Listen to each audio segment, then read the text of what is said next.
Tai labas vakaras visiems mokymų dalyviams. Džiugu, ar tai nelabai džiugu, gal jau gaila pranešti, kad štai mūsų paskutinioji paskaita pagal numeraciją 24. Kai planavau šitą mokymų ciklą rugsėjo pradžiai, planas buvo truputėlį trumpesnis ir aš galvojau, kad užteks 26 valandų. Šiandien paskaičiavau, kad mes turime jau 24 valandas išklausę. Tai tikrai didelė apimtis informacijos ir, iš vienos pusės taip susiklostė aplinkybės, kad iš pradžių man ten techniškai buvo sugedęs kompiuteris, po to ten atsilikau truputėlį nuo informacijos ir galvojau, gruodį reikia paforsuoti. Tai taip ir gavosi, kad gavosi daugiau negu reikia. Paskaičiavau, tai gavosi 48 valandos. Tai yra labai daug. Tai džiaugiuosi tuo, kad branduolys mūsų išliko. Pagal sąrašą grupė yra 25, bet atmetus mane, atmetus 3, kurie neišlaikė tempo ir išėjo, ir dar kelis, tai būtų apie 19 žmonių, kurie tikrai pasiekė šitą finalą. Ir aš, naudodamasis progą, visiems jums noriu padėkoti ir pasidžiaugti, kad jūs turėjote tiek kantrybės ir žingeidumo baigti šitą etapą, kuris vadinasi biolokacija ir kvantinės terapijos 1.0. Ką šitas etapas duoda, ką jis turėjo duoti, kaip aš turėjau kokius lūkesčius iš to. Tai visų pirma, nebuvo tokio stipraus ir niekada, kai vedu kursus, nėra tokio įsitikinimo, kad būtent per tuos 3 mėnesius mes išmoksime pilnai ir biolokaciją, ir kvantinį gydymą. Nes tai yra 2 sferas, kurios, tame tarpe jos yra susijusios, bet kartu ir labai skirtingos savo turiniu. Ir tai yra biolokacija ir kvantinės terapijos, tai yra bioenergetikos pagrindas, bioenergetiko darbo pagrindas, galima taip sakyti.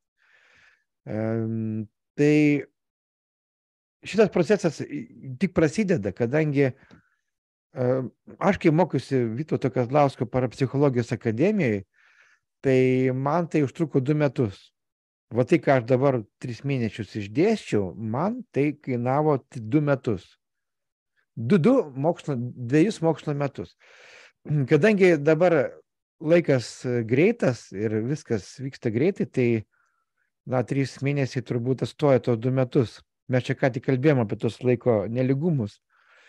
Bet tai yra tik pradžia, man irgi tada buvo tik pradžia ir tie 2 metai buvo tik tai preliudija to, kas buvo vėliau 20 metų.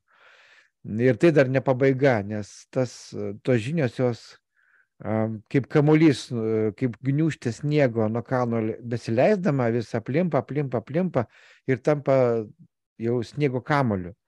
Tai va tas sniego kamuolys, jisai tik tai pradėjo ridentis. Yra taip pat džiugu, kad kai kurie iš jūsų, aš tą puikiai žinau, jau senai dirbat ir dirbat labai, aukštam lygiai galima sakyti. Ir šita 3 mėnesių paskaitų serija jums greičiausiai buvo tik tai pasitikrinimas, ką jūs žinot, arba prisiminimas to, galbūt, ką irgi žinojo, tačiau iš kitų lūpų, iš kito žmogaus, kitais sakiniais. Ir tai irgi yra labai sveika, kadangi tai yra, toksai prisiminimas to, ką tu žinai. Tai va, tai ar tai buvo vienas variantas ar kitas, ar galbūt iš viso nuo nulio, kas pradėjo, tai vis tiek tai yra pradžia. Tai yra didelė pradžia. Aišku, paskaitos lieka jūsų. Jeigu jūs kažko nespėjote, tai galima tą daryti ir toliau, savo tempu, savo greičiu, neskubant, pasitikrinant tas žinias praktikoje, kurios jau buvo išklausytos per teorinės paskaitas, pabandant vieną kitą pratimą, kaip jisai veikia, o tam reikia nemažai laiko, ne tik tai tų 3 mėnesių, bet ir galbūt kelių metų. Tai va, tai aš džiaugiuosi jumis, kad jūs tą maratoną išlaikėt ir praktiškai visiems 19 žmonių bus parengti pažymėjimai. Aš jas padarysiu, tik dabar, kadangi šventės mano partneris, kuris tai daro, negalėjo tą padaryti, tai po švenčių apie 3 karalius, matyt, arba tiesiog per sausį pažymėjimus aš padarysiu. Ką reiškia tie pažymėjimai? Tai yra visų pirma apsauga, tam tikra apsauga, jie yra įkrauti, jie yra kaip ir tam tikras, jos energija, visi pažymėjimai, čia tik tai dalis jų, kurie kaba, aš juos laikau kaip apsaugą. Kaip apsaugą, kadangi, jie yra irgi įkrauti, ten yra mokytojai už jų, už tų pažymėjimų, ir tie mokytojai turi savo energetiką. Ir kadangi aš iš jų sėmiausi žinių, aš jais pasitikiu, aš jais tikiu po šiai dieną, todėl jeigu kažką tai ir būna įvairių akimirkų tokių, tai aš tikrai tai atsiremiu. Na ir buvo šitam kursui tikrai lapkričio mėnesį aš buvau taip truputėlį ir pervargęs, nes buvo labai daug projektų vienu metu. Tai va, aš atsiremiu tada į savo mokytojus. Tai jūs irgi lygiai taip pat turėdami tą pažymėjimą, jūs galėsit atsiremti, dvasiškai atsiremti į mokytoją, nes ką bedarytume, kur bebūtumėt, aš visą laiką esu ant telefono laido, aš visą laiką esu įsijungęs ir žinau, kad jūs klausite ir aš galėsiu atsakyti, ir jūs esate ne vieni šitam keli. Tai yra labai svarbu jausti, tai labai svarbu žinoti, tai labai svarbu suvokti ir suprasti, kadangi iššūkių tikrai bus, tikrai jie vyks ir ta gniūžtė, kuri pradėjo ridentis nuo kalno, jį vis didės. Tai štai, ką aš jums šiandien dar parašiau. Tai pirmas dalykas, aš parašiau 10 patarimų, tokių praktinių patarimų, tokių žemiškų praktinių patarimų iš biolokacijos srities. Tiesiog tokie patarimai, gal jie kažkur kokiu nors paskaitoje yra nuskambėję, bet aš vėlgi surinkau į 10 punktų ir šiandien juos pakartosiu. Toliau, dar pakalbėsim truputėlį apie prognozes ir paskui jau pabaigoje paskaitos šiek tiek panansuosiu sausio, vasario ir kovo projektus, tai yra, ką mes veiksim artimiausiu metu, tai yra planai į ateitį. Tai va, tai dabar gal pradėkim nuo tokių patarimų, rekomendacijų, kaip, būti tikrų virgulininku arba švytuoklė, tuo, kuris naudojasi biolokaciniais indikatoriais. Iš gyvenimo, tokie patarimai iš gyvenimo, jie yra, kiekvienas iš tų patarimų yra, grįstas asmeninė mano praktika. Tai dėl to tai yra tikra, dėl to tai yra, ne iš knygų, tai yra mano asmeninė patirtis. Gerai, tai pirmas toks patarimas, atlik tyrimą arba stenkis dirbti su indikatoriais lyg žaistum. Tai yra žaidimas. Žaidimas tai nereiškia, kad kažką darom atsainiai. Ne. Tiesiog žaidimas tai reiškia, kad tu nesi su tuo procesu suaugęs. Tu tiesiog esi, kaip nepriklausomas nuo to proceso. Jauskis, lyg tai tu būtum nuo to tyrimo atsiribojęs ir nepriklausomas. Todėl ir skamba tas patarimas lyg žaistum, lyg kažkur tai tas žodis labai sudėtingas, mėgautis, reikėtų mėgautis to procesu, kaip kokiu įdomiu žaidimu. Nes sutikit, kad tyrinėti yra įdomu, tyrinėti yra žingeidu, aišku, nepažinčiant tam tikrų etikos normų ir saugumo taisyklių, apie kurias aš jau nekartą buvau kalbėjęs. Tai pirmas patarimas, viską darykit lyg žaistume. Nes jeigu tai darysit labai rimtai, susikaupę, stengdamiesi per didelės pastangas, tai greičiausiai tas nesigaus. Tai ir pradėti pirmosius žingsnius irgi reikia žaidžiant. Reikia liktai darai kažkokį tai, pavyzdžiui, matuoji temperatūrą žmogui, kuris neserga, tu, arba tiesiog kuriam tu esi pakankamai abejingas. Tai tada tu tada ir rezultatai būna pakankamai nepriklausomi, o jeigu mes susikoncentruosim, jeigu mes labai būsim suaugę su tuo procesu, tai tokiu atveju mes darysim įtaką tam procesui ir mūsų jau pasąmonė arba sąmonė arba protas kišės į tą galutinis rodmenis. Tai viską darykim lyg žaistume, lyg eitume pro šalį arba žiūrėtume į tą procesą per kažkokį vagono langą, lyg tai būtų tarp kitko. Toliau, antras patarimas. Na, jisai galbūt taip skambės keistai, bet tai yra taip. Bilokacinę informaciją gautą virgulėmis ir šituoklė vertiname skeptiškai. Bet kokią informaciją, kurią gaunam iš indikatorių, vertinam skeptiškai. Kodėl? Todėl, kad jeigu mes būsime suinteresuoti, mes iš tikrųjų būnam deja kartais, ir ne tik kartais, bet labai dažnai suinteresuoti vienokiu ir kitokiu rodmenų parodymu. Tikrai tai būna. Tai jeigu mes klausim dėl sveikatos, jeigu klausim dėl kitų dalykų, tai truputėlį apsiginkluokite lengvų skepticizmų, nes ta informacija gali būti ir padiktuota tavo norų arba lūkesčių. Todėl toksai lengvas skepticizmas šalia to, kad tu lyg žaisdamas viską darai, padeda nesuklysti arba neužkliūti už klaidingų rodmenų. O tai gali nutikti. Toliau, trečias toksai patarimas, jisai irgi išplaukia iš bendrosios praktikos. Daugiau naudokite proporcinę sistemą. Viskas pasaulyje matuojama santykių arba nuošimčiais, proporcija, procentais.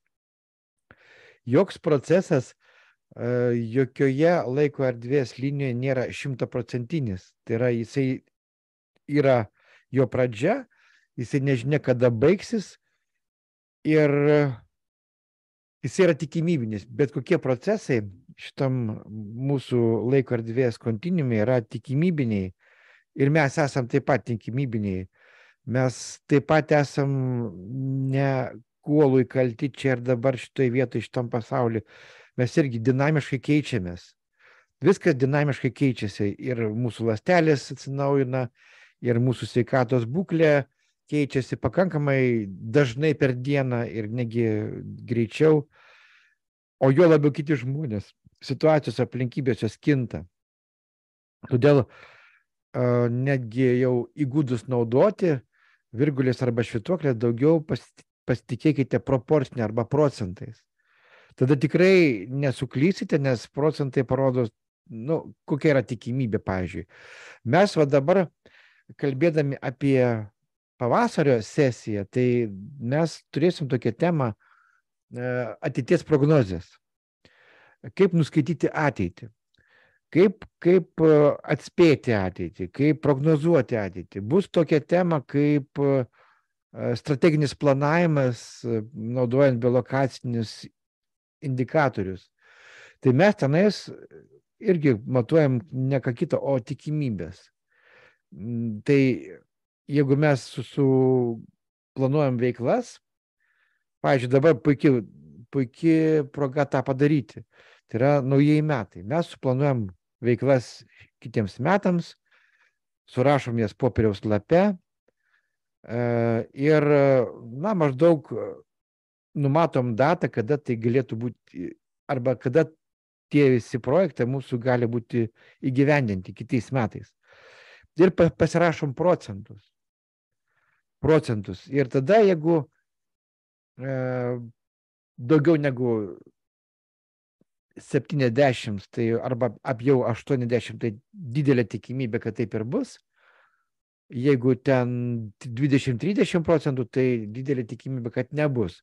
Bet tai nereiškia, kad ir pirmo, ir antro atveju negali būti priešingai. Tiesiog tuo metu tokia tikimybė yra. Bet mes, kaip sakiau, kasdien keičiamės, informacija aplink mus kasdien keičiasi, jinai dar priklauso ne tik nuo mūsų pačių, bet nuo žmonių, kurie mūsų supa, nuo bendro informacinio egregoro, nuo bendros informacinės ribos, kurie mes esam. Tai vėlgi ta tikimybė gali keistis. Tai todėl ir skamba tas trečias patarimas, jisai ne tik tai planuojant ateitį arba numatant ateities gairės, ką mes veiksime kitais metais, tai naudojame, bet ir kitose srityse, pavyzdžiui, medicinoje, kuomet mes tyrinėjom sveikatą savo, kuomet mes žinom, kad yra viena ar kita liga ir mes randam lokaciją, pavyzdžiui, negi lygos lokacija yra tikimybinė, tai yra jinai matuojama procentais. Kiek žmogus, pavyzdžiui, susirga, jisai gauna virusą arba jo tiesiog sveikata sušlubuoja. Netgi virusų sako, kad nėra. Dabar, jeigu jūs klausėtės, su tokiu ukrainiečiu padariau interviu, Anatolij Salo, jisai biologas, tai jisai tvirtina, kad virusai iš viso neegzistuoja. Ir tas populiarus virusas, kuris buvo dabar prieš metus, tai jo irgi de facto nėra, tiesiog yra informacinis virusas. Tai apie tai aš irgi nemažai esu prikalbėjęs, tai tiesiog jeigu daug žmonių apie tai kalba ir tiesiog yra informacinis fonas apie tai, tai žmogaus kūnas į tai reaguoja ir priima tą informaciją. Ir tada, na, jeigu, pavyzdžiui, paprastas pavyzdys, jeigu jūs kažko susirgot, ar ne, pakilo temperatūra, tai jeigu jūs pasidarysite kūno temperatūros matavimą ir rasite, kad tai yra 38 laipsniai Celsijaus, jūsų kūno temperatūra, tai irgi yra tikimybinis procesas, yra neapspręsta, kad jūs sergat. Tiesiog, jeigu jūs tą informaciją paskleisit, tai yra pasakysit savo artimiesiems, paskambinsit šeimos daktarui, pranešite darbovietę, tai vėl tas egregoras, tie egregorai, tie žmonės, kurie jūs supa, apie tai žinos ir tą diagnozę užtvirtins.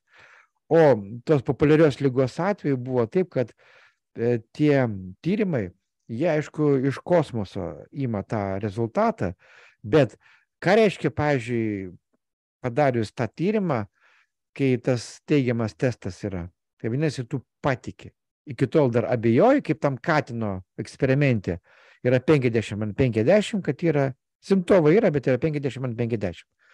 Bet tas testas, kur būdavo baltoj palapiniai prie Siemens arenos, pamenat, jisai ištraukia tą būseną ir padaro ją, kad jūs sergat.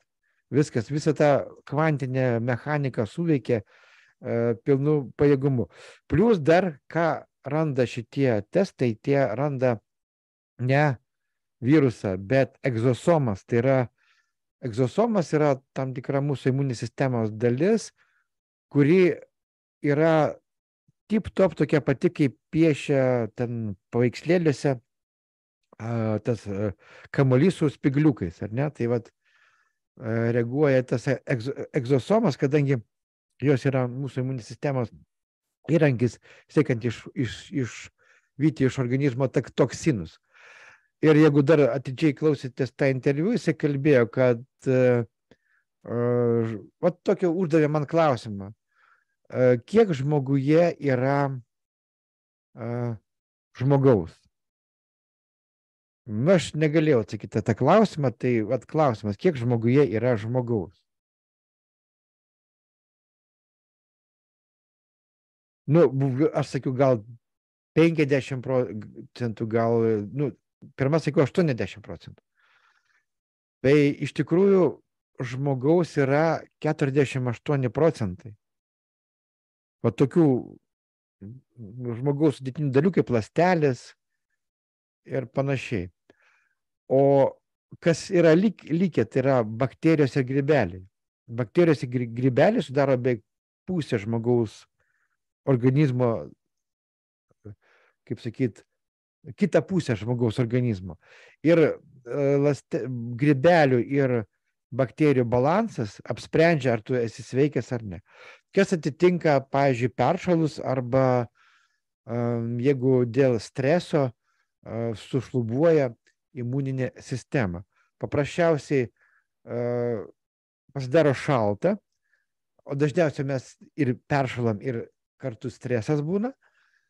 Tada ima viršų grybeliai, nes jų temperatūra yra 34 ar 35. Tada jie dauginasi ir jie užteršia organizmą, tada įsijungia imuninė sistema ir visą tai bando išvalyti. Jeigu bakterijų yra temperatūra maksimaliai 37, negi 36 ir 8, tada jeigu aukščiau, tai bakterijos žūsta. O grybelis mėgsta žemas temperatūras. Tai todėl ir yra optimali žmogaus temperatūra 36 ir 6, kad ir atsvertų bakterijas, ir atsvertų grybelius. Ir kad grybelių ir bakterijų balansas būtų, nu, 50-50. Bet jeigu dominuoja, reiškia, jeigu dominuoja grybeliai, tai mes susirgiam, kadangi grybeliai užterša organizmo toksinais. O jeigu dominuoja bakterijos, irgi susirgiam, kadangi jos irgi daro neigiamą žalą organizmui. Ir tik jų balansas yra sveikata. Na, mes tą puikiai viską tvarkomės per mitybą, jeigu mes teisingai maitinamės. Nu, paklausykit tą interviu paskutinį. Aišku, jisai nėra pabaigtas. Aš tą interviu dariau ir žiūrėjau laikrodį, kadangi ten bombarduoja ir kiekvieną minutę galėjo dingti elektra. Tai aš galvoju, su juo padarysiu dar keletą interviu vėliau apie būtent mūsų organizmo imuninę sistemą, kaip jinai veikia. Tai, bet čia mano kitas projektas, o dabar kalbam toliau apie patarimus. Taip, ir daugiau naudokite proporcinę sistemą. 4. Na, informaciją reikia tikrinti kelis kartus. Va tokie klausimai buvo. Buvo ir aš juos atsakiau. Vienas vienintelis kartas, tai dar nieko nereiškia. Kokie dabar intervalai tarp kitų kartų? Užtenka kelių minučių, kartais, kai reikia žmogui padėti, užtenka kelių minučių. Kartais užtenka 15 minučių. Bet jeigu kalbant apie seansą arba seansus, tai, na, geriausia tai yra paros intervalas. Tai yra, žmogus ateina, darai jam tyrimą, gali negi jisai būti internetu tyrinėjimas, tas žmogus, jo sveikata. Tiesiog vieną kartą, po to praėjus kuriam laikui, antrą kartą ir po to trečią kartą, tada sulyginam tos rezultatus. Ir aišku, jie kažkiek tai gali skirtis, kadangi žmogaus būklė vėl pasikeičia. Kalbant apie kitus tyrimus, tarkim, ten maistas ar ne, arba kokie vaistų, ar juos vartot ar nevartot. Bet dar kitas klausimas buvo apie santykių biolokaciją, mes pakalbėsim pavasarį apie santykių biolokaciją. Tai vėl arba ten geopatogeninės zonos, arba daiktų energetika, tai viską tikrinkit mažiausiai 3 kartus su tam tikrų protingų intervalu. Aš nepasakysiu, koks tas tiksliai protingas intervalas, gali kartais būti ir kelios minutės, ir kelios valandos, ir kelios dienos. Tiesiog jauskite tą intervalą, kada antrą kartą galima, trečią kartą galima paklausti. Tai kitaip tariant, informaciją reikia tikrinti kelis kartus. 5 patarimas. Nedarykite tyrimų pavargus ir blogos nuotaikos. Tada, kada jūs jaučiat, kad esate blogai nusiteikęs. Ar grįžtat iš darbo pavargęs, ar kažkur tai patekot į viešą erdvę, kur buvo daug negatyvios informacijos, arba tiesiog blogai jaučiatės, nes ne jūsų dienos. Tiesiog ne jūsų dienos. Dar prie šito patarimo buvo, kažkas tai rašė apie tai, kad moteris negali daryti tyrimų, jeigu yra dienos. Tada reikia palaukti. Negalima pervargus fiziškai. Ir tiesiog, kai nėra tiesiog ūpo. Tiesiog, ne tavo horoskopas šiandien, ne tavo diena. Ką tada daryti? Tada reikia save vėl paruošti iš naujo, tai yra pamedituoti, pasimelst, paprašyti informacijos ir tiesiog galbūt negi iš pradžių neprašyti informacijos, pabūt tyloje su savimi. Tai yra pabūt tokioj ramiai meditaciniai būsenoj. Pabandyti išeiti vėl į tą tikrąjį aš, kuris yra tyla, visiškai mirtina tyla. Čia yra jūsų aš. Jūsų vidinė ramybė yra jūsų tikrasis aš. O lakstančios mintis, emocijos, jausmai, abejonės, tikėjimai, tai yra tai, kas po to. Tai nuo viso to lūkštų reikia nueiti šoną, atsisėsti ramiai.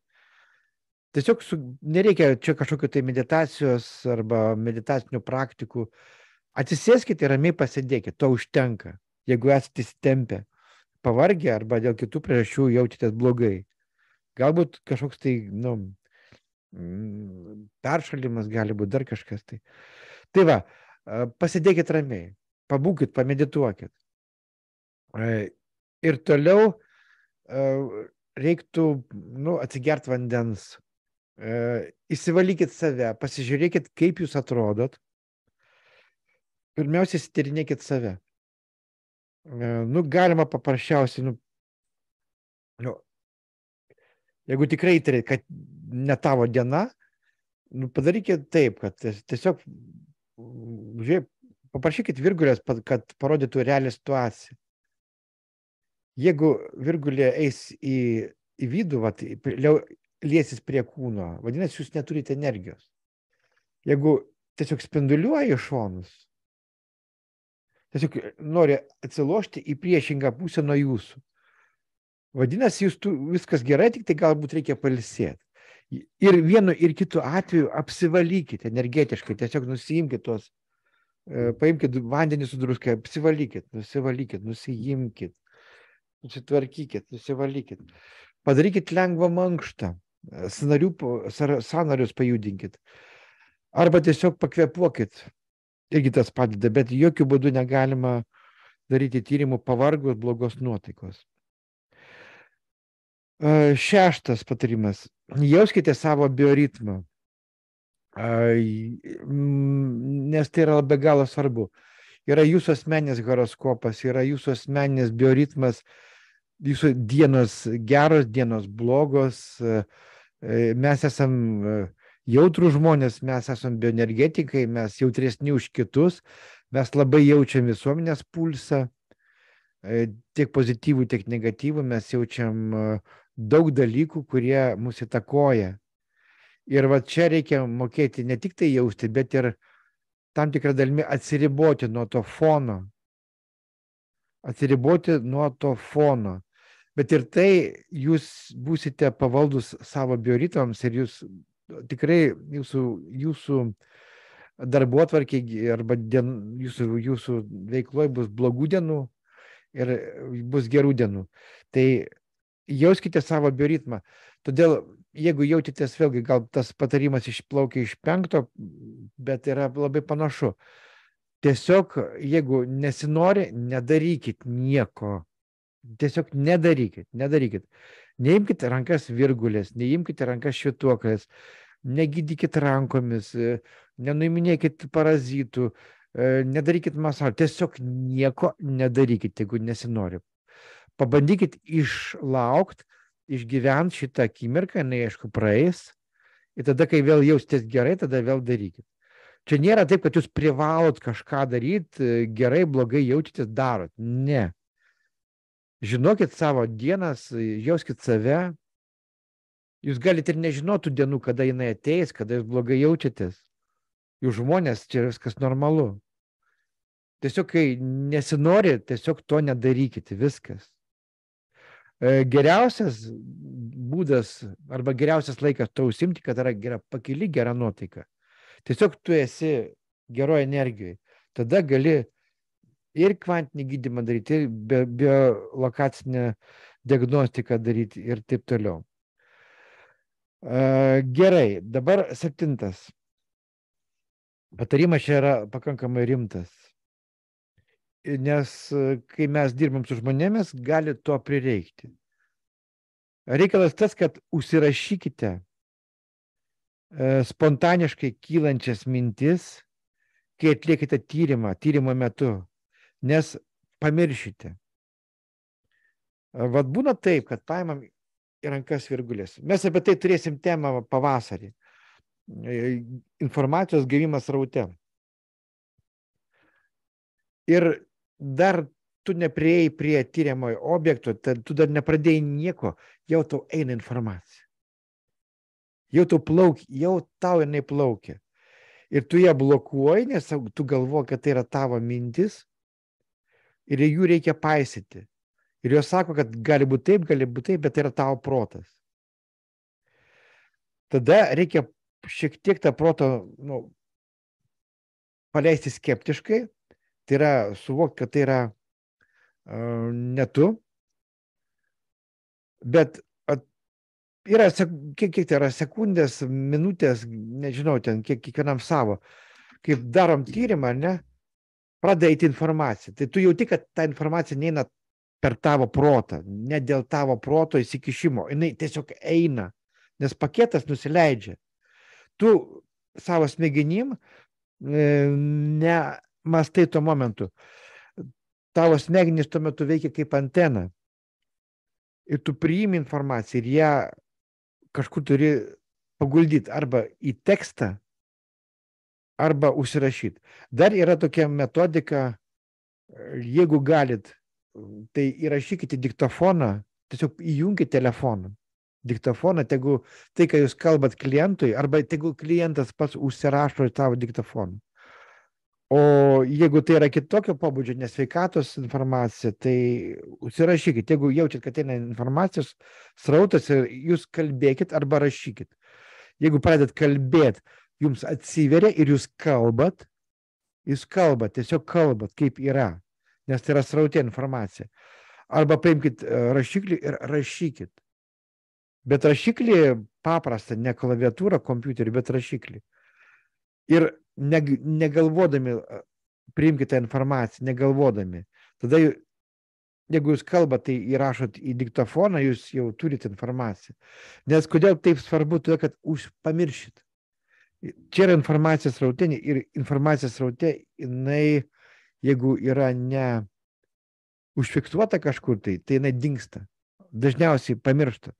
Kodėl taip yra? Todėl, kad mes dirbame pakitusiai sąmonės būsnai, mūsų smegenų dažnis tuo momentu būna alfa, teta dažnėse ir tai ne mūsų įprasta sąmonės būsena. Tai yra jau mūsų tokia meditatyvinė būsena. Mes toj meditacinėje būsenoje dirbame ir būdami joje mes priimam informaciją. Mes esam toj kvantiniai sriuboj su savo antenom.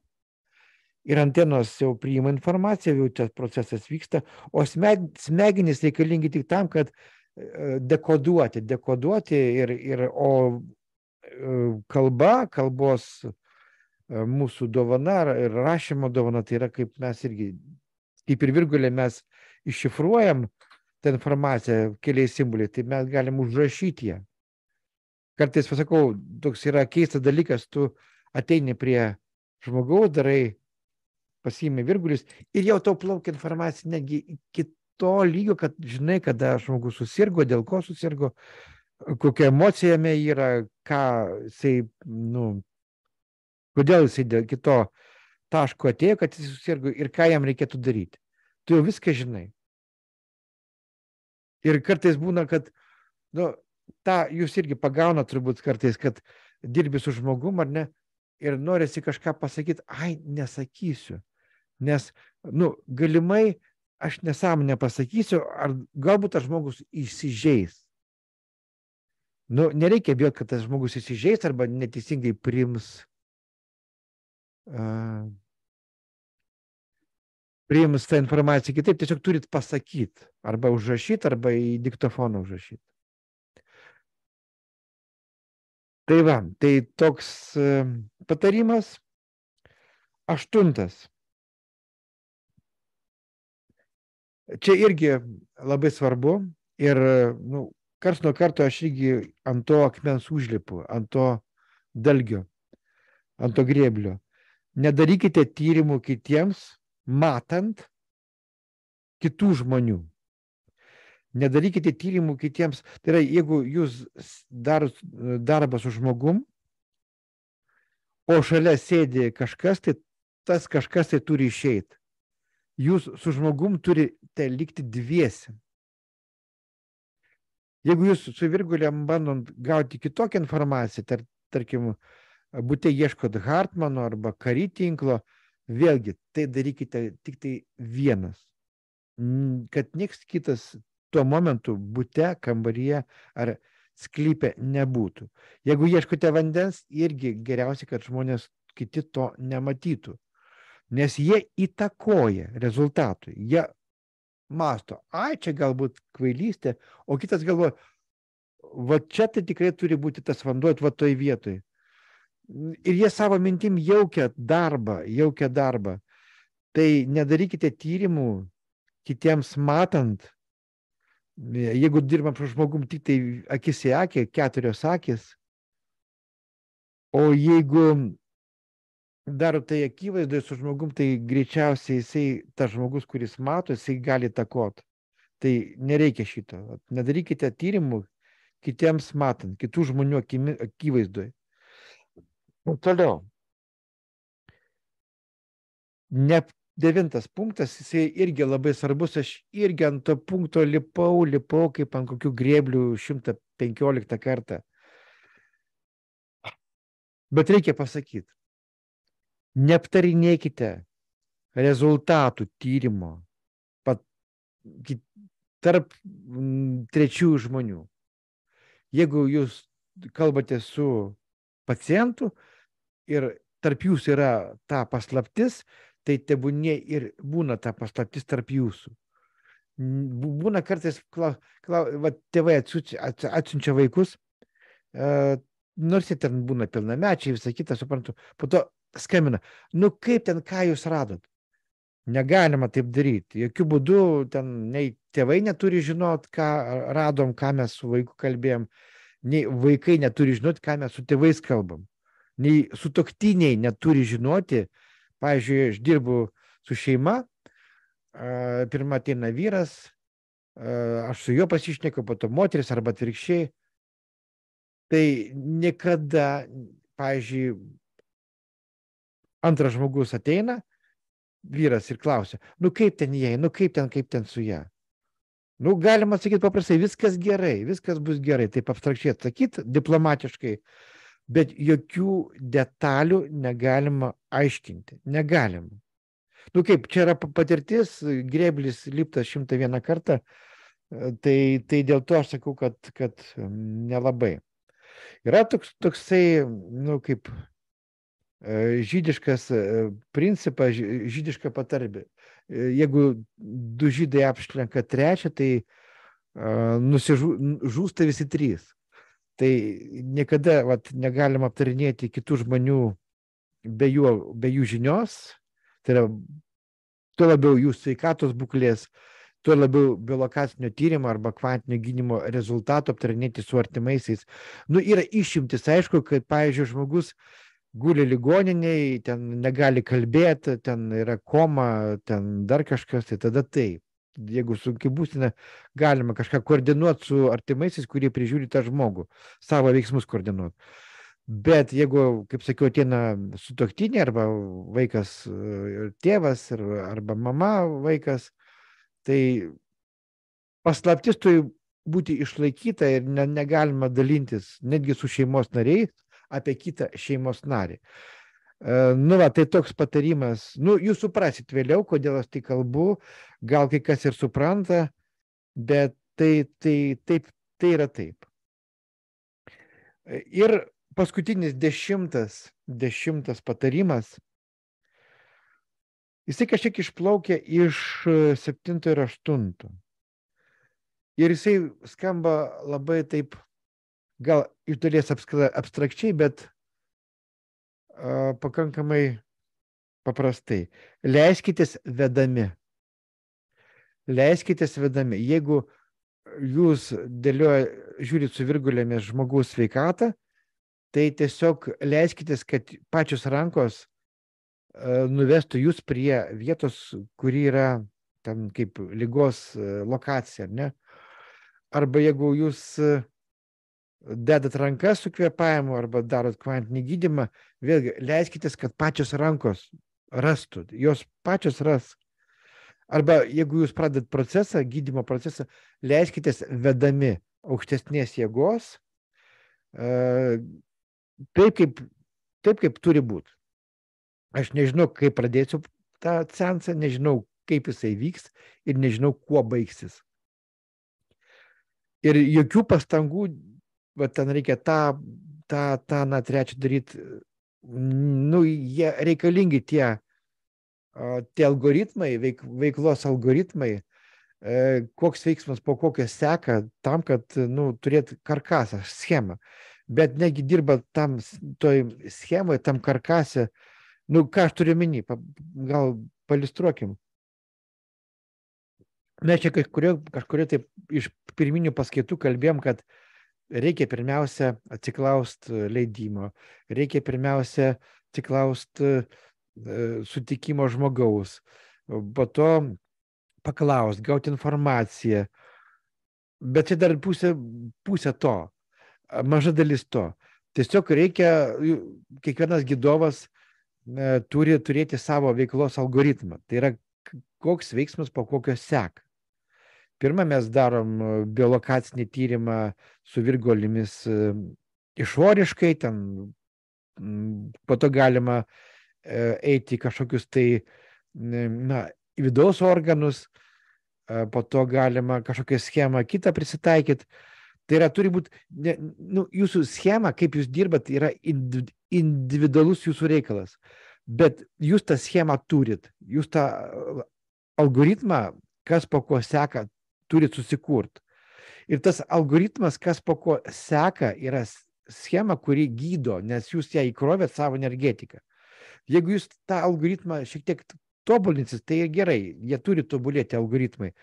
Jeigu jūs per daug užstriksit ties tuo pačiu, irgi nėra gerai, kadangi jūs tiesiog kažko galite nepamatyti.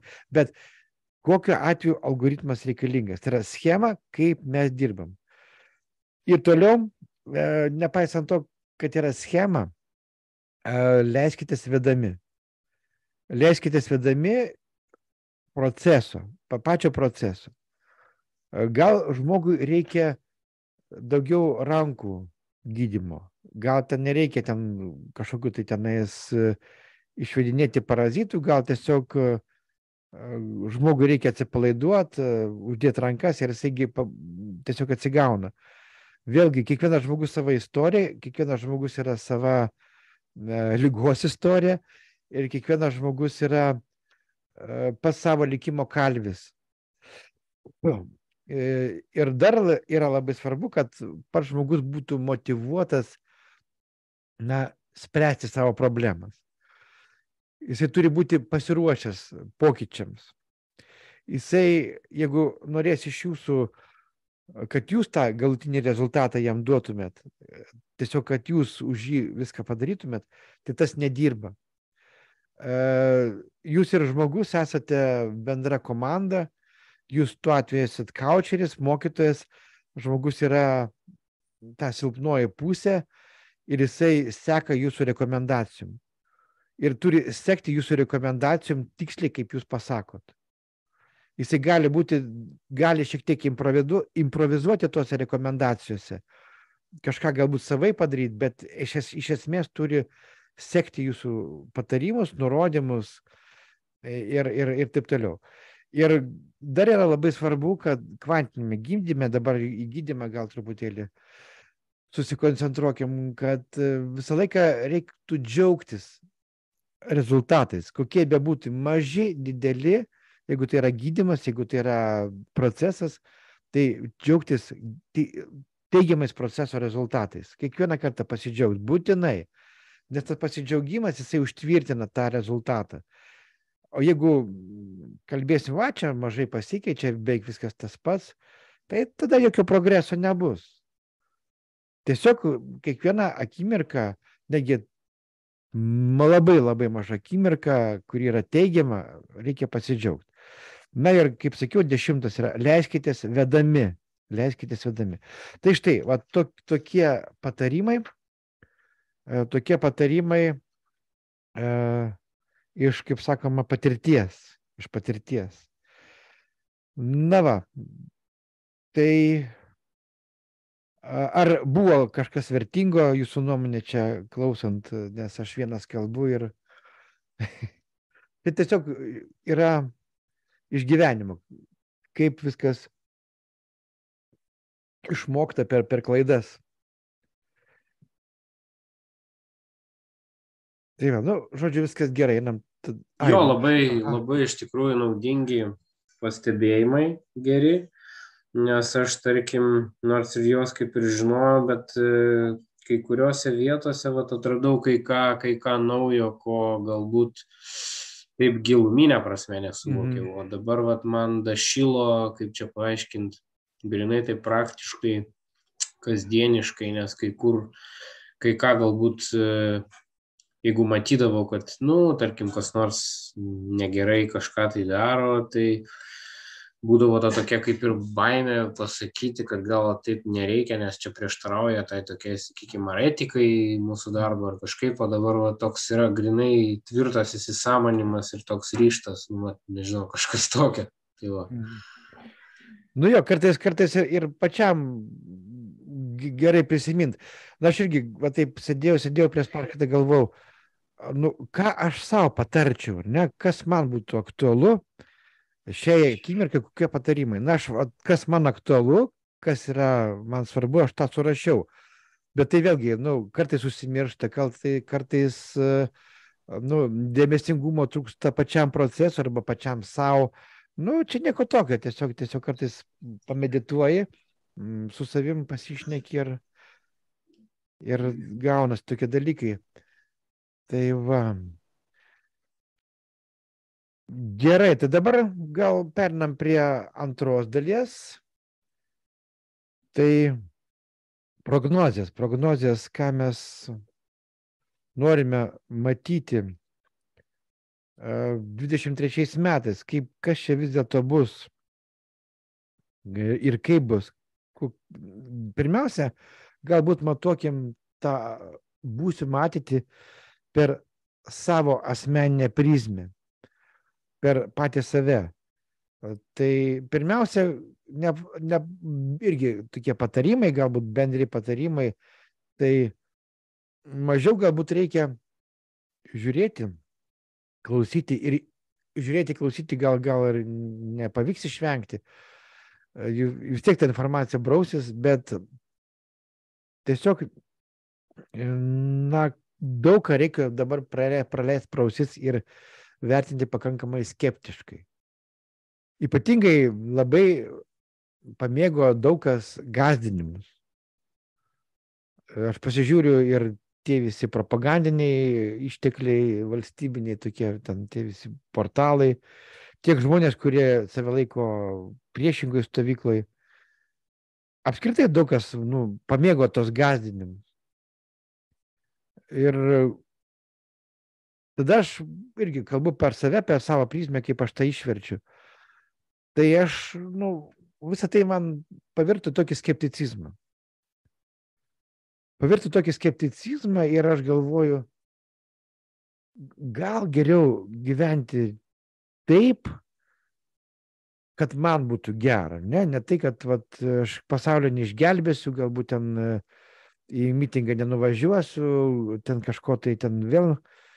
Žodžiu, protestas praktiškai šiais laikais lygus nuliai, pasodins, susuks galvas ir dar apšmeiš. Tiesiog kaip padaryti taip, kad man būtų gera viskas. Ir tada mano šeimai, mano aplinkai. Ir pirmiausia, ką turiu tokiu atveju padaryti, tai pirmiausia, jaustis gerai. Ir kas man padeda jaustis gerai. Pagalvokim kiekvienas asmeniškai, kas mums padeda jaustis gerai. Jeigu mes pastoviai jaučiamės gerai, tai labai gerai. Bet, sakau, tokioj sriuboj, tik tai geležinių emocijų, geležinių jausmų, tokio tvirto stuburo žmogus gali visiškai atsilaikyti. Aš kažkaip tai galvodavau, kad aš tą stuburą turiu, bet kartais per daug didelis dabar štormas eina, to nestabilumo tokio, skirtingų nuomonių priešpriešos, ten karų visokių, ten gąsdinimų, taip toliau. Kartais net nereikia galbūt netgi to interneto daryti arba televizorius įsijungti, aš televizorius nežiūriu. Bet iš principo tada pradedi galvoti, ką aš galiu padaryti taip, kad man būtų gerai čia ir dabar. Galiu įsipilti arbatos, man gerai. Galiu su jumis pasikalbėti, man gerai. Ir jums gerai. Galiu kažkaip tai artimus savo žmonės pradžiuginti kažkuo tai, irgi gerai. Tiesiog susitelkti į šitą akimirką ir šitą akimirką išlikti pozityviais. Galbūt tai yra, toj visoj būsimų įvykių arba gerų arba labai gerų įvykių kontekste gali išlikti savimi tuo, kad tu esi kaip žmogus. Dabar kalbant apie tai, kas laukia bendrai žmonijos arba planetos, tai vėlgi čia yra taip, kad aš jau truputėlį prieš mūsų paskaitą apie tai pradėjau kalbėti. Jeigu anksčiau būdavo laikas, ar ne, suvokiamas laikas individualiai ir kolektyviai, kaip kažkokį tai, įsivaizduokim bėgius, jie eina iš praeities, iš kažkur tai kairės į dešinę, tai yra į ateitį, tai yra bėgiai, ne? Jie yra nukalti, jie yra vienodi ir viskas vystosi pakankamai, gražiai. Tada gali prognozuoti. Dabar viskas panašu į geležinkelio stotį, kur tų bėgių yra daug. Ir tarp tų bėgių dar yra tokie perėjimai iš vienos bėgių trajektorijos į kitą, kur taip tie vadinami, kaip ten vadinasi, iešmai, ar ne? Tai tų iešmų daug. Ir tada istorija arba likimas, jisai pasiskirsto į kokius 5, 6 ar 14 variantų. Nes ir tie variantai irgi tam tikrą prasme jau buvo. Nes tai, kas bus, jau iš esmės buvo.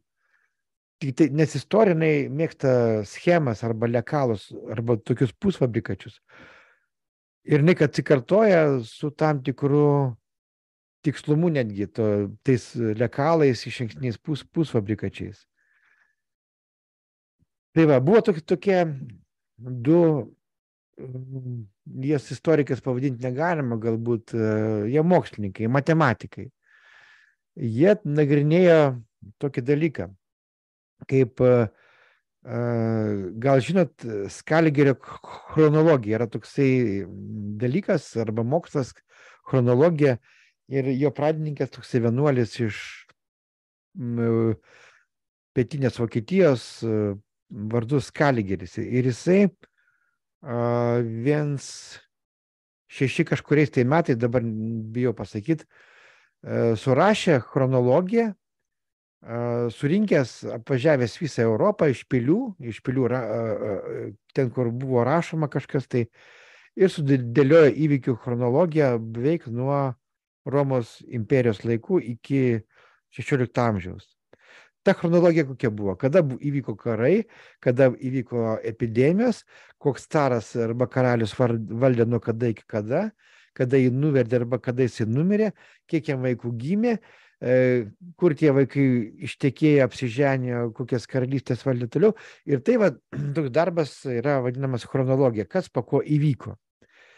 Tai štai tie matematikai, Fomenka ir Nosovskis, jie įvedė suskaitmeninio visą šitą reikalą ir atrado, kad yra labai daug pasikartojimų. Tai yra pasikartojantis įvykiai. Viens prie vieno pasikartojantis įvykiai ir jie tam tikrų dažnumu pasikartoja. Tam tikroje karalystėje, tam tikroje valstybėje, tam tikroje pilyje, jie pasikartoja netgi labai tiksliu tikslumu. Na, kaip antai, kokiam 11-12 amžiui, kokiam nors Prancūzijos pilyje gyveno kažkoks ten kunigaikštis arba ten nežinau, kaip ten titulai buvo, ir jisai turėjo ten 2 vaikus, 3 vaikus. Ir tie vaikai po to turėjo savo vaikus, taip toliau.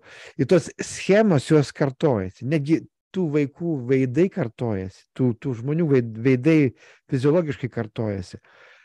Nu ir iš to tyrimo buvo išvados 2 padarytos. Pirma, arba pas Skaligeris, nes jisai dirbo ne vienas, ten dirbo komanda tų vienuolių, jie tiesiog prirašė copy-paste į tas tuščias vietas, nes buvo tuščių vietų, kur nežinia kas įvyko, tai yra balti tokie etapai, tiesiog prikūrė, nes reikia užpildyti.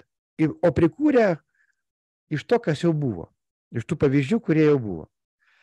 Tai yra pirma interpretacija. Antra interpretacija tokia, kad iš tikrųjų viskas vyksta tais vadinamais lekalais, istoriniais lekalais arba istoriniais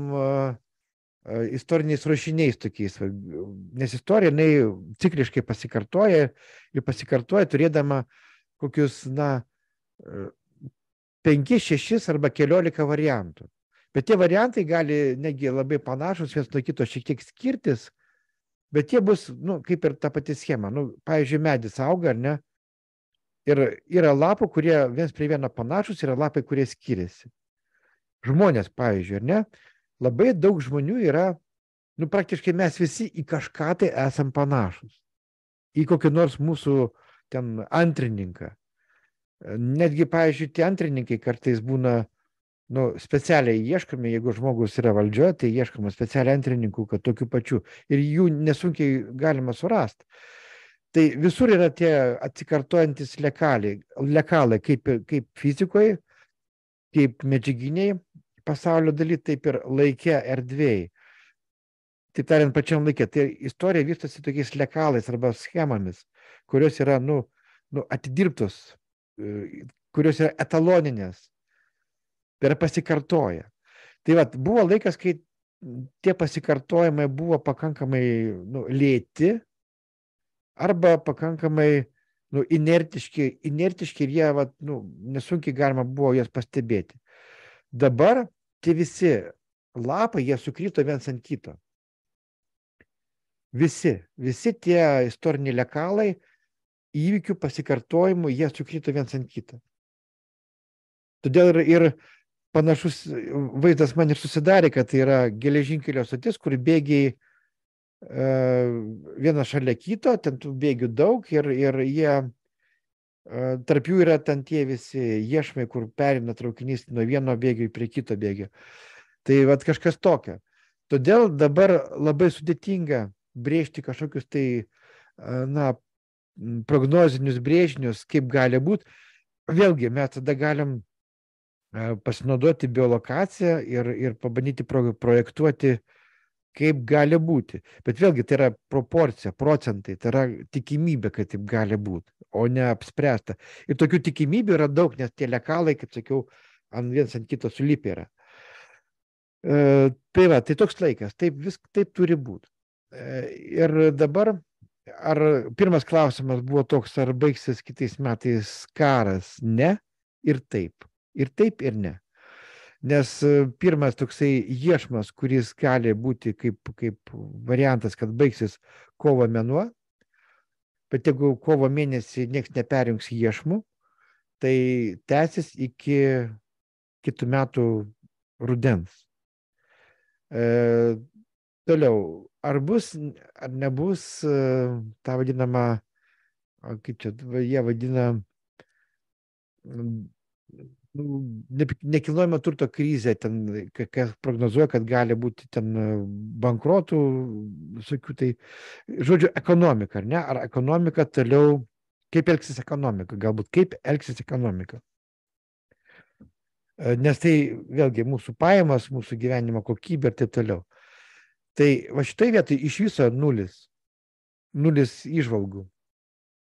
Nes nėra įmanoma pasižiūrėti, yra 3 tokie reperiniai arba tie iešminiai taškai.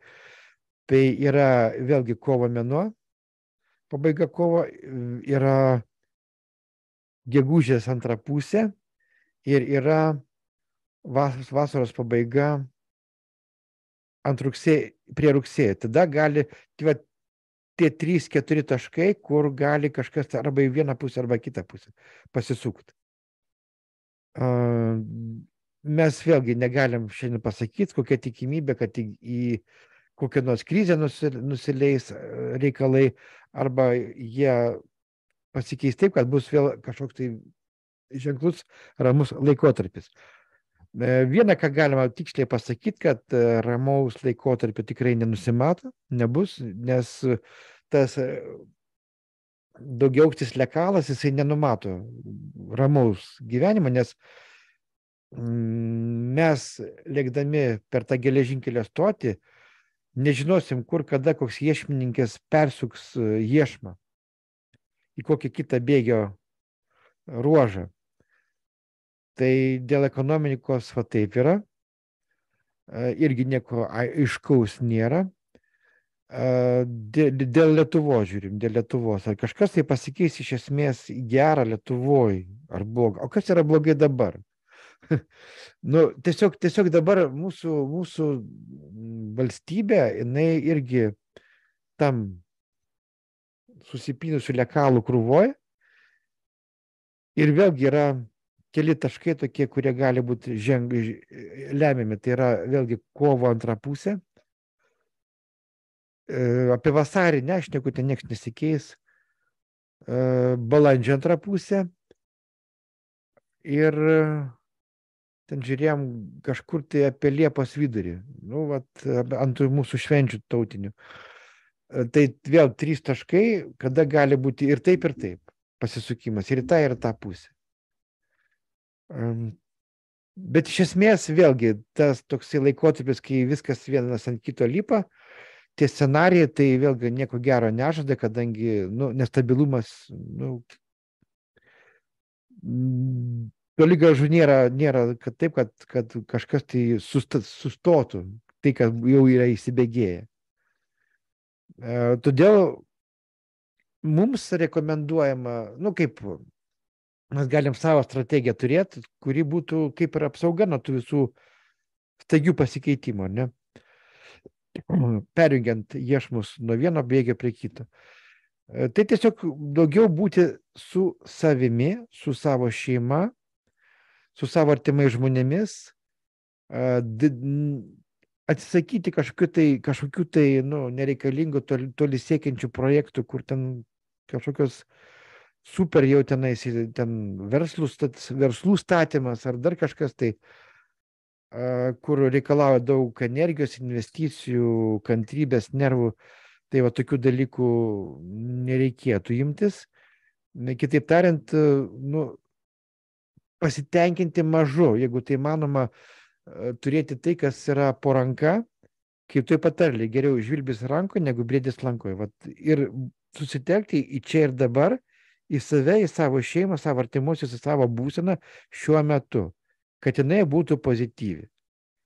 O tada galima susikurti tokį kaip ir apsauginį tokį kokoną, kuris padės, tuos iešmus pravažiuoti, jeigu jie ten pasisuktų į vieną ar kitą pusę.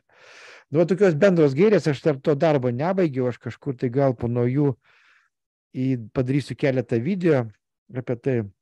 Dabar tik tai, kadangi mes susirinkom, paskutinį kartą aš kaip ir tokį anonsą padarau. Ir aišku, rekomendacijas kiekvienam iš mūsų, kaip jaustis kitais metais ir ką daryti galų gale. Tai va, trumpai apie tai. Ir dabar paskutinė mūsų sutikimo dalis, tai ką mes veiksim pavasarį. Aš labai pirmiausia kviečiu jūs prisijungti prie antros mūsų paskaitų dalies, tai yra nuo vasario iki gegužės. Tai vėl užims 3 mėnesius, tai vasarį, kovą, balandį. Gegužę pradžioj turėtume užbaigti. Ir jisai apims tokias temas, tai kaip jau minėjau, tai santykių biolokacija, daiktų energetika, informacija sraute, geopatogeninės zonos, darbas su klientais, darbas su žmonėmis. Tam tikrą dalį skirsiu neurolingvistiniam programavimui, NLP, kadangi aš tą turiu bazę. Ir tą NLP aš pateiksiu kontekste mūsų kvantinio gydymo. Toliau dar bandysim kalbėti, jau sakiau, apie santykių tarp ne tik tai porų, bet tarp žmonių. Tarp žmonių reiškia, kaip atpažinti įvairius žmonės, kaip jie elgesi, kodėl jie taip elgesi.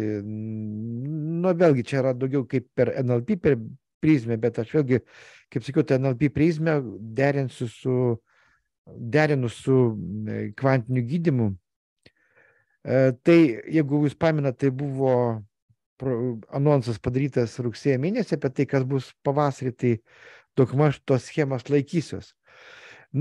Apie tai dar aš informuosiu.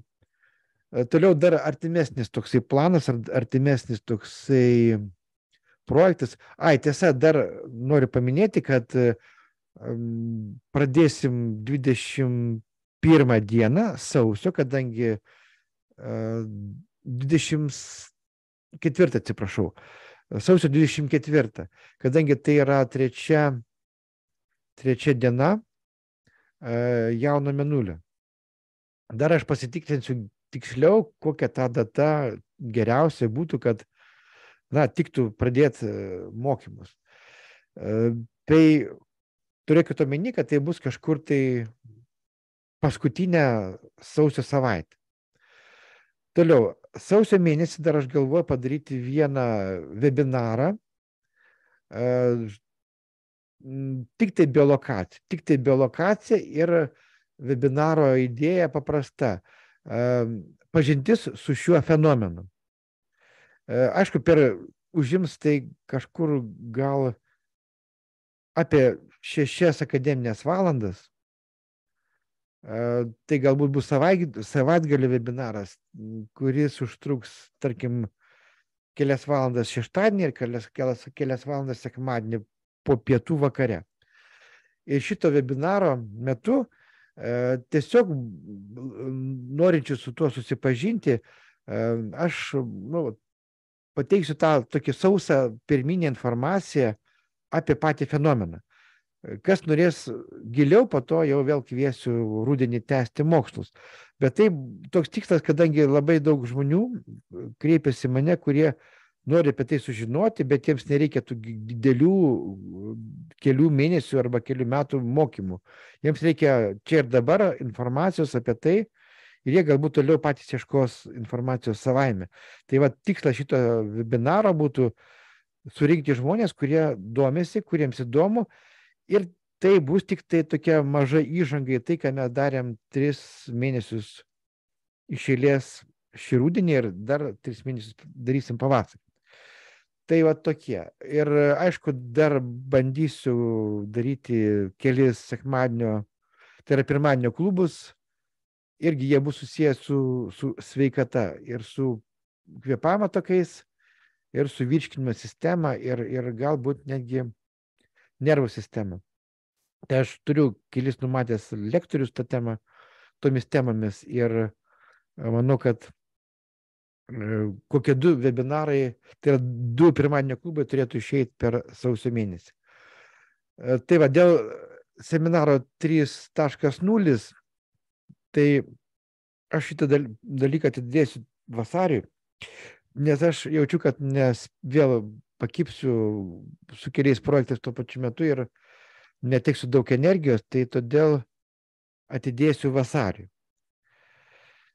Ir į tą naują grupę aš taip pat kviečiu tuos, kurie jau kažkada mokėsi. Buvo tokių mano studentų, kurie atklausė rudenį, bet nėjo į pavasarį, todėl kad jiems ten susiklosti įvairios aplinkybės.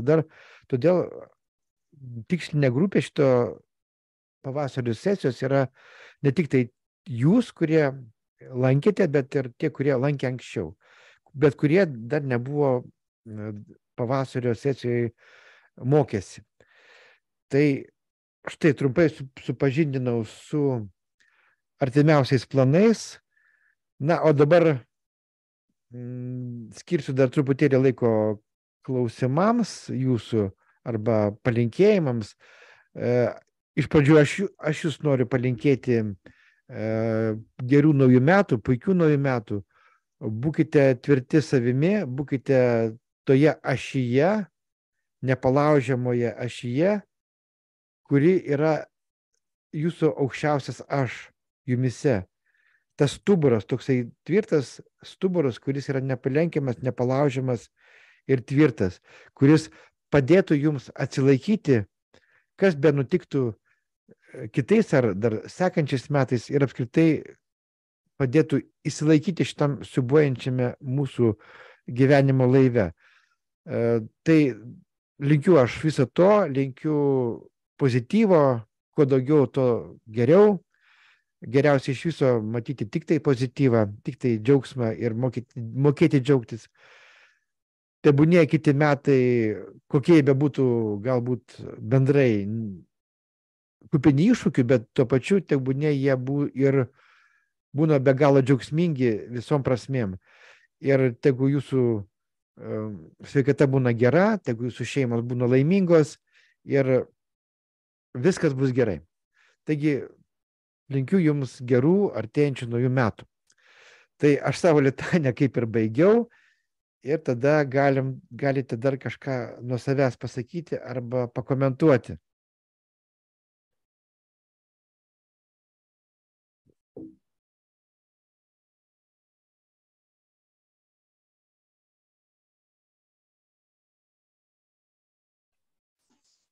Tai aš gal tarsiu žodį. Gerai. Visi tokie tylus.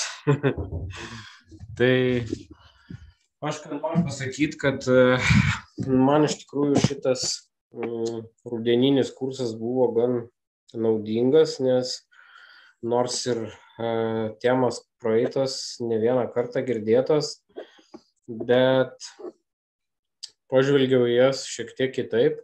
Ir tikiuosi, kai pavasarį bus tas 2.0, irgi pažiūrėsiu iš kito kampo, nes atradau savo kai ką naujo, ta prasme, kad pavyzdžiui, man kilo kažkokių tai ten idėjų kitokių, kaip galėčiau, kaip pavyzdys, praktiškai patobulinti savo tam tikrus seansus, kur ten darau, jeigu būna kažkiem tai žmonėm ar draugam šiaip ar prireikia, tai nes jau paskutiniu metu sukosi tokia mintis, kad norėtųsi kažką tai padaryti kitaip, kažką patobulinti, kažką geriau, kad gautųsi. Tai kažkaip šito rudenio metu man tiesiog grinai būnant čia, beklausant, kilo tokių praktinių idėjų, kaip aš norėčiau ten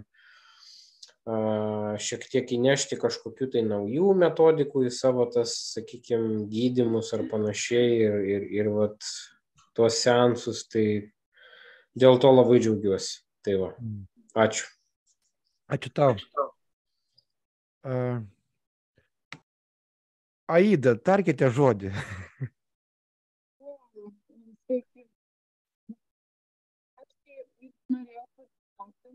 Labai nesigirdi.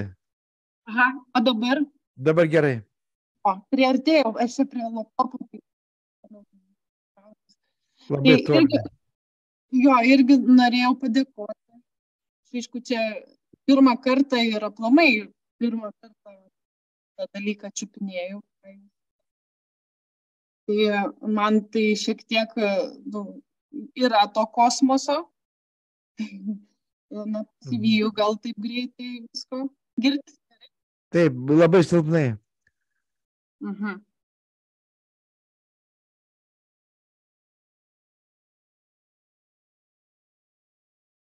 Alio. Alio. Girdit? Aha. Tai čia kažkas mano kompiuteriu reiškiasi. Nežinojau. Nelabai girdisi, gal aš tada... Girdim, viskas gerai dabar. Nu tai va, tai irgi man šitas kursas, kaip minėjau, labai įdomus. Norėsiu tęsti. Aišku, daug tų klaustukų man yra, aš tokia labiau praktikė esu, tai man trūksta susitikimų, kad ar aš iš tikrųjų taip darau, jaučiu, kaip jūs dėstot. Ir labai tas jūsų vienas iš patarimų buvo, kad žiūrėti kaip į žaidimą. Tai aš kažkaip panašiai jaučiuosi kol kas. Nu, šaunu. Tai ačiū. Ačiū tau, Saulė. Taip, Daiva, ar mus girdi? Taip, kaip tik ir jau jungiuosi. Kaip tik jungiuosi, įsijungsiu video, noriu matyti jūs visus ir pati pasirodyti. Esu labai be galo laiminga čia visus matydama, tiek nuostabių žmonių susirinkom, labai įdomiai visi ir klausimais, ir bendravimą, ir kiekvieną savo tokį praėjimą. Man ta biolokacija ir visi tie dalykai, jie nėra svetimi, bet labai šiuo momentu, kas vyksta, kaip energetika keičiasi ir visa kita, tai labai stipriai padėjo mano tą, ką aš darau, ypač sesijose, regresijos sensuose, tas labai stipriai, kai kuriuose vietose kardinaliai pakeitė kai kuriuos dalykus, palengvino labai. Man švytuoklė jau senai rankose ir jinai puikiausiai aš su ja susikalbu, o su virgulėm jau dabar galima sakyti ir aš jas prisijaukinau. Tai irgi labai džiaugiuosi, nes iš pradžių jos man buvo labai taip sudėtingai, nes visada, aišku, lengviau eini, nes ką jauti.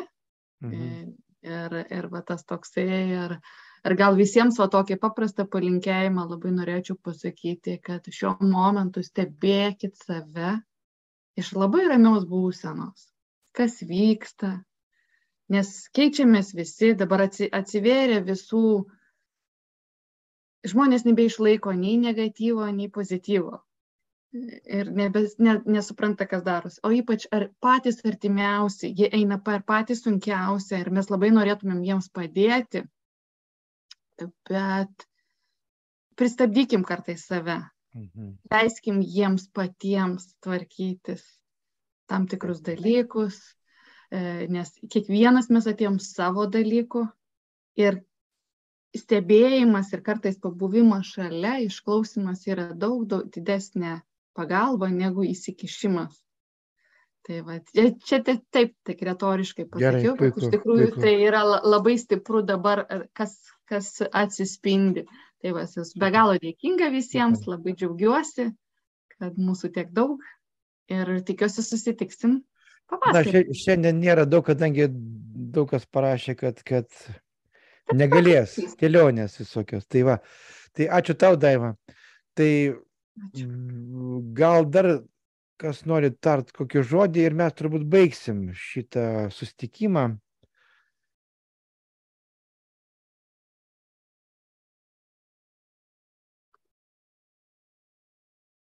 Linai, kaip sakoma, jeigu nieks neina prie lentos, aš pakviesiu. Tai va, kaip tau?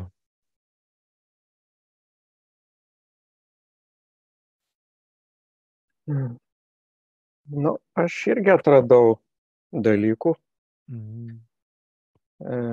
man įprasta buvo švytuoklė, o panašu, kad prisijaukinau ir virgulės. Ką visiškai atradau, apie ką net negalvojau ir net nemaščiau visiškai, žodžiu. Tai rankos. Nei laukiau to žodžio, nei galvojau. Ir kažkaip labai skeptiškai mąsčiau ir žiūriu, kad veikia. Tai va, aš dar prieš švytuoklės naudodavau savo kūną tam tarpe, tai va dabar, sakykime, jau 4 įrankiai dabar šiuo metu arsenale. Vat. Bet su kitais žmonėm neužsiimu. Praktiškai ne. Nu, ten Nereikia niekur skubėti. gal šeimos lygyje truputį kažką, bet taip anksčiau gal biškį truputį užsiimdavau, bet kuo daugiau žinių, tuo dabar atsargiau elgiuosi. Kažkaip tai matau, kad ne dar. Kad ne, ir va čia kažkas sakė, kad reikia pabūti šone, pasakau žmogui, kad turi pats tvarkytis. Pasakau, kad va taip, anaip, čia nuo to gali būti.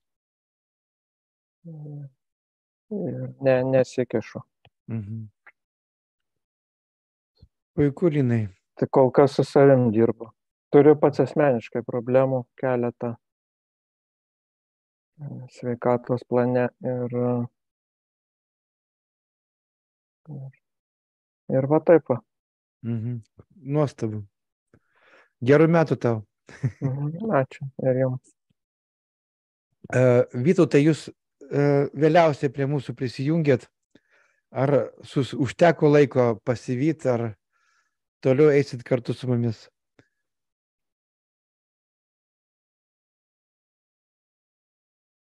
Jo, tai pasivyti aš pasivijau, nes man, sakysim, tai vėlgi tai nebuvo svetima.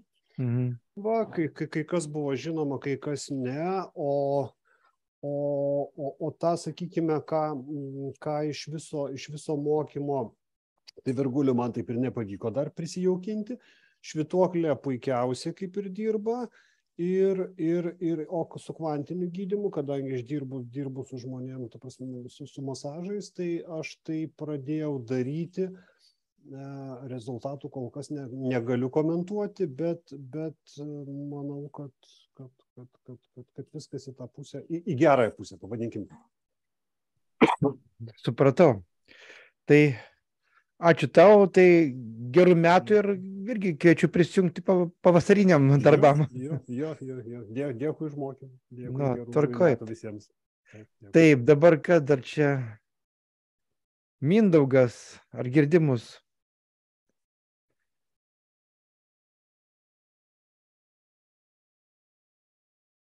Negirdi.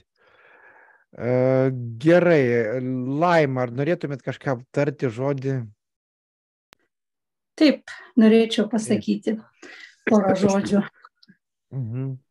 Aš gal irgi įsijungsiu kamerą, kad mane pamatytumėt, nes niekada nebuvau įsijungus. Tai džiaugiuosi labai ir dėkoju, Gintarai, jum, kad jūs atradau, žinias atradau, kadangi prieš tai būdavo su rankom. Aš kažkaip tai vieną paglostau, tai kitą paglostau. Tai žinokit, kažkaip sako, tavo labai geros rankos, tokios, reiškia, gydančios. Ir žinot, va šitos žinios kažkiek tai sudėliojo taškus ant į ir labai naudinga buvo. Žinau, iš kur čia viskas tas eina. Ir dabar reikia tik patobulinti. Aišku, ir virgulės įsigijau, ir švytuoklę. Tai vienu žodžiu pirmin, ir masažus ko gero baigsiu. Ir ko gero gal ir pavasarį pasimatysim, nes tų žinių niekada nebūna per per daug. Vis tiek kažką atrandi, sudėlioja vienu žodžiu. Tai visiems gerų metų, ramių metų, pirmiausiai savo, o paskui ir aplinkiniam būna gerai. Tai vienu žodžiu, tokie palinkėjimai ir susimatysim kitose gal metuose.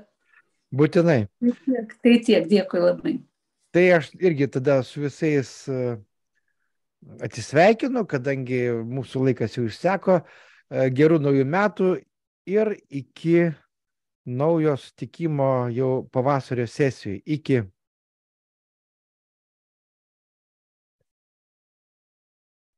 Iki. Iki.